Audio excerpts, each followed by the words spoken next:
Yun, medyo lumalayo na yung image ko as Viva Max. Oo nga, nakatawid pa. Ano ba nangyari? Bakit bigla kasi tinawid? Or plano na yun talaga na subukan ko muna doon sa medyo sexy and then gawin ka ng Bruce and singer? Ang alam ko kasi, that's the plan ng Viva talaga from the start. Na since yun yung parang venue nung time na yun, Viva Max. So marami siyang acting opportunities for me to train. And eventually dapat talaga, yun talaga yung plan na talaga tumawid talaga. Alam ni Boss Vic na hindi daw talaga ako for that path.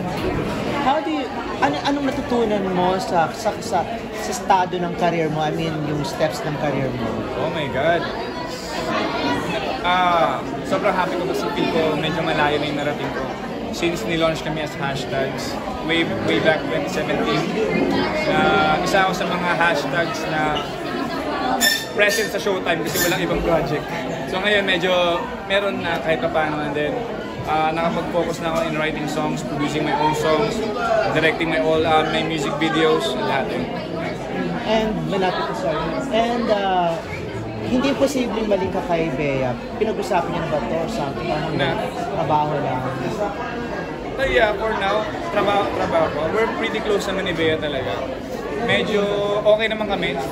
Yung mga tao, sinasabi naman nila na may chemistry, na makikita na nila yung closeness namin. So, for now, I'm happy na komportable kami sa isa't isa since meron kaming trabaho pang gagawin. Ano reaction ni Vice sa takbo ng career mo? Oh, Vice Ganda is one of the people na talagang sobrang proud sa akin. Sinasabi niya sa akin yun nung birthday niya na nandun kami sa ngayon, basta yung birthday niya malayo, sabi niya na, Nueva Ecija na parang proud siya sa akin sa nangyayari. Hindi niya lang sinasabi, pero nakikita niya in social media na ganito, may bagong song, may bagong project, and very supportive talaga siya ever since.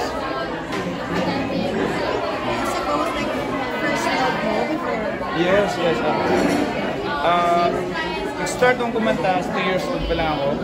Nag-start akong magsulat ng kanta, 3rd year high school. So yun yung first love ko talaga, pagkanta. So sabi ko nga, kung ipa-priority ko lang yung talagang ginagawa ko. First is music, acting, dancing, and then kasama yung writing, kung ano na yung mga sinusunod. So you're also singer-songwriter? Ever since po. Sana malaman ng mga tao. So yun po, pag-release na po ng 17 songs. Wow! Hindi lang alam namang ibang tao, lahat po yun sulat ko po. Siguro 3 doon o 4 doon, sinulat ko sa purpose ng pag-OST na sa mga projects ko before. Yes, yun po.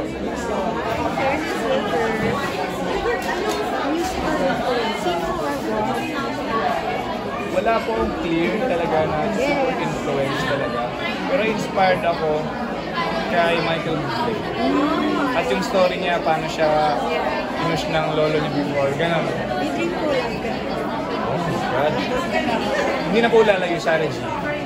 Drink Cola, Sarah G. Sana, in the future, sana. Ito pa Viva din. Kwento mo lang din, I saw your post, viral Na? Oo, yeah. Pumunta akong gym kasi noon para mag-workout, and hindi ko in-expect na grabe yung ulan talaga. Kasi nung umalis ako, hindi pa gaano. Tapos nabigla ako yung sasakyan ko, malapit na siyang pumunta dun sa loob. So nagmadali akong lumabas talaga kahit malakas yung ulan. Tapos nilipat ko siya sa area na medyo safe. Pero habang nag-workout ako, takot ako na may mababalikan pa ba akong sasakyan. Pero buti na lang, safe naman. Kasi mga alis mo, Oo, mahirap. Stranded po ako nung time na yun. Mahirap umuwi kasi di natin alam yung madadaanan natin, malalim. first time mo ba? Magkagaling experience? First time po siya. Kasi sa Davao wala namang pumbahan sa amin. Kung mismo saan kami nasa Hagunay, Davao do Sur, never parang nagkabahan ng totoong baha talaga. Konti na lang, aabot ko siya sa mga Yes po, konti na lang talaga. Doon sa area na kung saan ako nagpa-park. So kailang nalis ko kaagad. Since first car ko pa naman yun. First car mo yun? 2022 lang din yun. What did you ask her? Parang patutuhin ka ba ng rescue sa mga pinukulan? Ay, hindi naman po. Hindi naman siya ganun kalala. Kumbaga, nasa magandang area naman ako kahit papaano. Yung parking ko lang medyo malalim. So agad-agad ko na lang nilipat para hindi na lumala. Kaya mo yun, sapado, pero Oo! Nag-workout ako, salamin, okay safe pa. Kada set ko, okay safe pa. Ganun nangyayari mismo. Pero ano, maliban pa sa mga ito sa chasing and the wild, ano pa yung mga dream project mo? Kasi I heard parang pangarap mo maging Elastic Man. Isa sa mga, kasi ano may story yan eh. Yung pinaka-idol ko kasi talaga na figure is from anime, which is si Luffy from One Piece. And then Robert kasi siya. Eh parang Elastic Man is the closest na pwede ako maging real life na Luffy. Parang ganon. So, na-inspire ako. At yun, syempre, to be Elastic Man talagang medyo privilege yun. Na isa ka na, magiging kasama ka na sa history talaga ng mga Pinoy superheroes. Kumbaga, nandun ka na talaga sa Google, sa mga libro. So, it's an honor if ever. If ever magbibigyan. Kasi nagko-comedy ka. Sana mapagbigyan po. Question lang, balik na ako sa music. Paano yung writing process mo? Yung writing process ko, yun yung medyo complicated kasi out of thin air, galing siya sa hangin lang. Hindi ako masyado nagsusulat na sinasadya, na gusto magsulat ng love song ko. Out of nowhere, naliligo ako, nagdadrive ako, may pumapasok na sa isip ko. Like yung isa sa mga project ko na ang lalaki sa likod ng profile sa Pure Gold. Sinulat ko yung OST noon, second day namin habang nagtitaping. So habang nagtitaping kami, papunta ako sa set, naliligo ako, sa naisip ko yung mismong melody.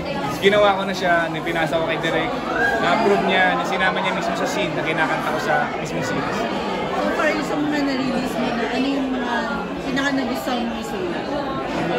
Sa lahat. Sa mga na-release mo pa lang. Yeah. Sa tunog, sobrang gusto ko itong makaluma, yung tinatawag nila. Pero ano kasi siya, parang binabalik mo yung dating courting.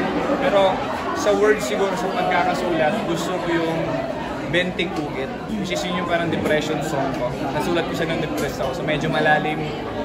Medyo may message talaga siyang hugot na malalim na feel ko makakatulong with public na same yung pinagdadaan pag napakinggan nila. May mga susunod pa ba kayo release?